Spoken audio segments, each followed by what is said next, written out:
धरणी सूर्याय नमः। मैं नीलम आप सभी का आपके अपने चैनल प्रभु भक्ति संगीत में हार्दिक स्वागत करती हूँ।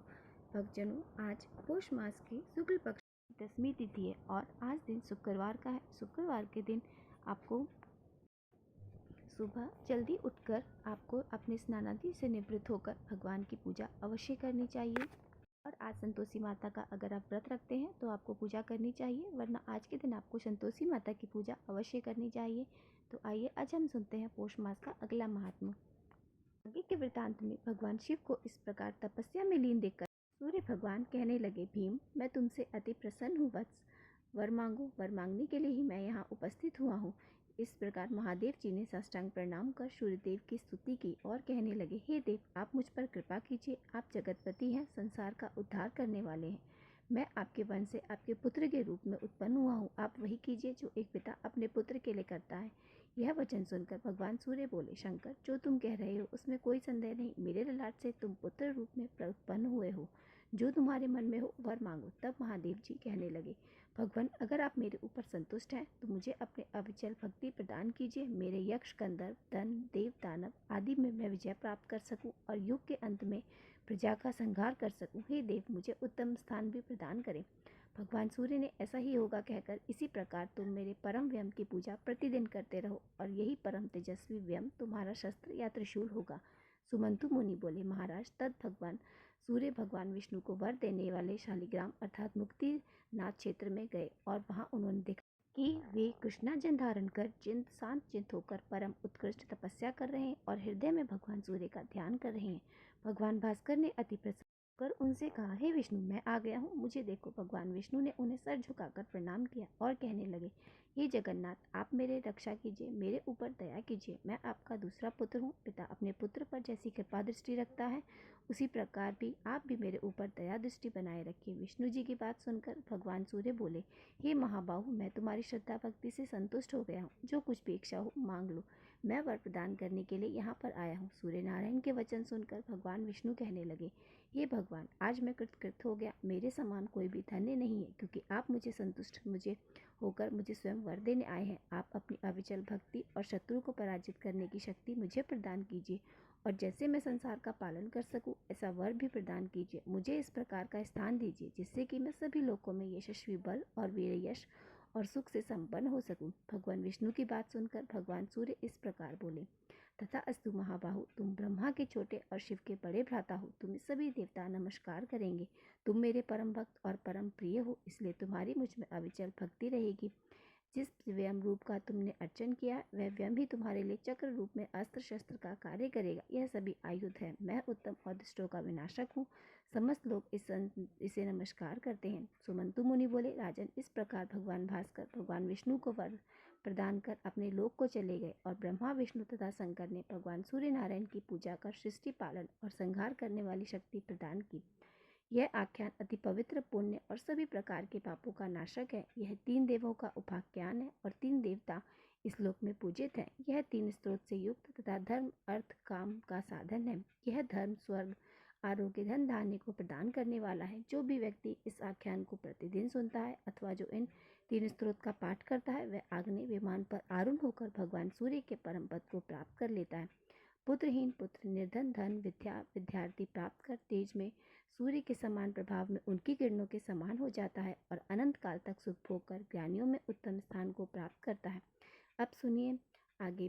तो फिर आगे राजा शातनिक ने पूछा, हे ब्राह्मण, जिन तेजस्वी भगवान सूर्य नारायण ने ब्रह्मा जी को वर प्रदान किया, देवताओं और पृथ्वी को उत्पन्न किया, जो ब्रह्मा आदि देव से स्थित और पुराणों की आत्मा है तथा अग्नि में स्वयं स्थित है, उनके सहस्त्र सिर है, सहस्त्र नेत्र, सहस्त्र चरण, जिनके मुख से लोक पितामह ब्रह्मा वक्षस्थल से भगवान विष्णु और ललाट से साक्षात भगवान विष्णु उत्पन्न हुए हैं, जो विघ्नों के विनाशक और अंधकार नाशक लोक की शांति के लिए, जो अग्निवेदी कुंज श्रावस्ती ग्रहण करते हैं, जो युग के अनुपम कर्मों के विभाजन तथा क्षण, काल, काष्ठ, मुहूर्त, तिथि, मास, पक्ष, संवत्सर, ऋतु, काल, योग, विविध प्रमाण और आयु के उत्पादक तथा विनाशक है, और जो परम ज्योति और परम तपस्वी हैं, जो अच्युत तथा परमात्मा के नाम से जाने जाते हैं, वे ही महर्षि कश्यप के यहाँ पुत्र के रूप में कैसे अवतरित हुए। ब्रह्मादि देव तथा वेदात वेदता में जो उत्तम और देवताओं में प्रभु विष्णु हैं, जो सौम्य अग्नि में तेज स्वरूप हैं, मनुष्यों में मन रूप से तथा तपस्वी में तप रूप से विद्यमान है, जो विग्रह में विग्रह है, जो देवताओं तथा मनुष्यों सहित समस्त लोगों को उत्पन्न करने वाले हैं। वे देवों के देव भगवान सूर्य किस अदिति के गर्भ से स्वयं उत्पन्न हुए? हे ब्राह्मण, इस विषय में मुझे आश्चर्य हो रहा है।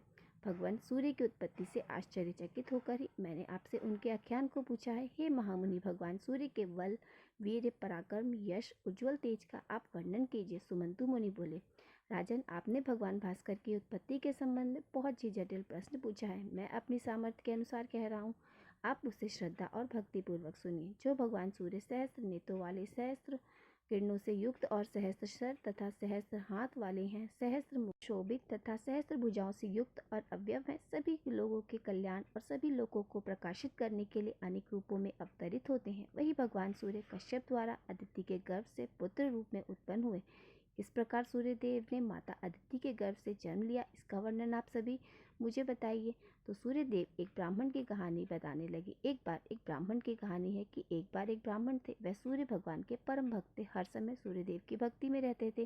स्नान करते, कहानी कहने के लिए बैठ जाया करते, लेकिन कमाते कुछ नहीं थे। जब ब्राह्मण घर में नहीं रहते तो ब्राह्मणी बार बार उन्हें कमाने के लिए परेशान करती।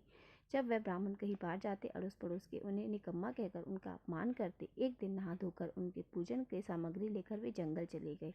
वहाँ एक सूखे पीपल के पेड़ के नीचे बैठकर पूजा की, सूर्य नारायण भगवान की कथा की। वहीं पीपल के पास सूखा सा तालाब भी था, उसमें थोड़ा सा पानी था। उसी पानी से जल से लोटा भरकर सूर्य देवता को जल अर्पित किया। जिस जगह पर उन्होंने सूर्य देवता को अर्घ्य दिया, उसी समय उसी जगह से पूजा से वहाँ जल बहकर पीपल की जड़ में और सूखे तालाब में चला गया, और जल के जाते ही वह सूखा हुआ पीपल हरा हो गया और सूखा हुआ तालाब पानी से ललाप हो गया। उस जल से सूर्य भगवान दिखाई देने लगे और कहने लगे, हे ब्राह्मण देवता, मैं तुम पर अति प्रसन्न हूँ, मांगो क्या मांगते हो। ब्राह्मण देवता ने उन्हें सुनसान जंगल में ये आवाज़ सुनाई दी तो वे घबरा गए। सोचने लगे, पीपल के पेड़ में कोई भूत रहता है। उन्हें झटपट अपनी सभी पूजन सामग्री उठाई और घर की तरफ भाग गए। घर चले गए। अगले दिन फिर से वापस आए। फिर से उन्होंने पूजा की। फिर से वही आवाज़ आई, वे ब्राह्मण देवता, मांगो क्या मांगते हो। अब रोज जब वो पूजा करते तभी आवाज़ सुनाई देने लगती। अब आवाज़ सुन ब्राह्मण देवता चिंता के कारण दुबले होने लगे।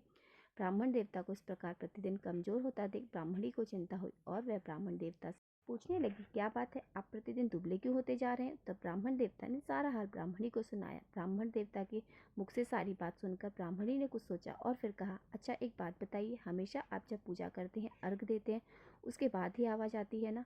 मुझे तो लगता है वहाँ पर कोई भूत नहीं रहता, बल्कि स्वयं सूर्य भगवान वहाँ आते हैं। इस बार जब वो आए, आवाज़ दें, कुछ मांगो तो आप वरदान मांग लेना।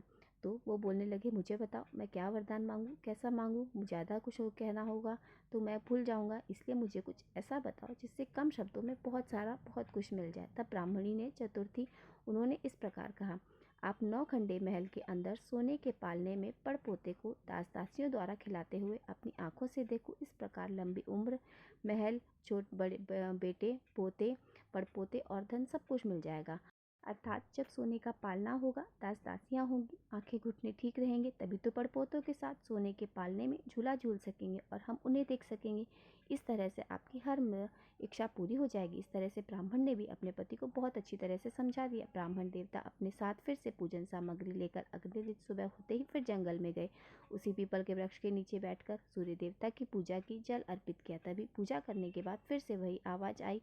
ब्राह्मण देवता ने ठीक वैसा ही कहा जैसे ब्राह्मणी ने समझाया था। जब ब्राह्मण देवता ने अपनी पत्नी को सिखाई हुई बात सूरज देवता से कही, तब सूरज देवता कहने लगे, दिखने में तो तू भूला भाला है, लेकिन एक ही वर में सब कुछ मांग लिया। तब भगवान कहने लगे, जा, तेरी हर इच्छा पूर्ण होगी। वह ब्राह्मण जंगल से घर आ गए। घर आए तो देखा उनकी टूटी फूटी झोपड़ी की तरह एक नौखंडा महल खड़ा हुआ है। उनके घर में दास दासियां हैं जो काम कर रही हैं। ब्राह्मण ने उनसे कहा, अरे यहाँ तो मेरी टूटी झोपड़ी थी और ब्राह्मणी थी, वह सब कहाँ गए। उसी समय महल की खिड़की से एक सुंदर औरत गहनों से लदी हुई, गहने सुंदर कपड़ों से सजी बाहर आई और ब्राह्मण देवता से कहने लगी, अंदर आ जाओ, यह अपना ही घर है। सूरज भगवान ने आपकी मनोकामना पूर्ण कर दी। ब्राह्मण ने कहा, अरे भाग्यवान, हम इतने धन को क्या करेंगे। तब ब्राह्मणी कहने लगी, धन से क्या नहीं होता, दान पुण्य यज्ञ होम करेंगे। फिर तो ब्राह्मणी ने ब्राह्मण के कहे अनुसार खूब दिल खोलकर दान पुण्य यज्ञ होम आदि किया। ब्राह्मण और ब्राह्मणी के दान पुण्य की चर्चा जब गांव के सभी लोग करने लगे, तब बातें राजा के कान में पहुंची। सभी वहां ब्राह्मण का गुणगान करने लगे। राजा ने यह सब सुनकर ब्राह्मण को बुलवाया और पूछा, कल तो आपके खाने के लिए भोजन तक नहीं था, आज इतना सारा धन अचानक कहाँ से आ गया? कहाँ से चोरी या डाका डाला? सच सच बताओ। तब सीधे सीधे ब्राह्मण देवता ने हाथ जोड़कर राजा से कहा कि महाराज, यह सब तो सूर्य भगवान की कृपा है, और सारी कहानी राजा को सुना दी। तो राजा ने कहा, ब्राह्मण देवता, मेरा कोई पुत्र नहीं है तो मुझे क्या करना चाहिए? तब ब्राह्मण ने सूर्य भगवान की संपूर्ण पूजा विधि राजा को बता दी। राजा ने बिल्कुल वैसा ही किया और सूर्य भगवान की कृपा से उनके पूजन के जल्दी ही रानी गर्भवती हुई और 9 महीने के बाद उनके गर्भ से एक सुंदर पुत्र ने जन्म लिया। यह सब चमत्कार देखकर सभी लोग सूर्य भगवान की जय जयकार करने लगी। प्रभु, जैसे आपने उस राजा और उन ब्राह्मण की हर कामना को पूरा किया, कथा कहने वाले, सुनने वाले, हुंकारा भरने वाले सबकी कृपा को पूर्ण करना और सब पर अपनी कृपा दृष्टि बनाए रखना। आज का अध्याय यहीं पे समाप्त होता है। इसके आगे का वृत्तांत जानने के लिए आप अगली वीडियो जरूर सुनिए। और आज का वीडियो पसंद आया हो तो वीडियो को लाइक और मेरे साथ जुड़े रहने के लिए चैनल को सब्सक्राइब अवश्य कर लीजिए। तो मिलते हैं आपसे अगली वीडियो में। श्री हरि विष्णु की जय हो। ओम घृणी सूर्याय नमः।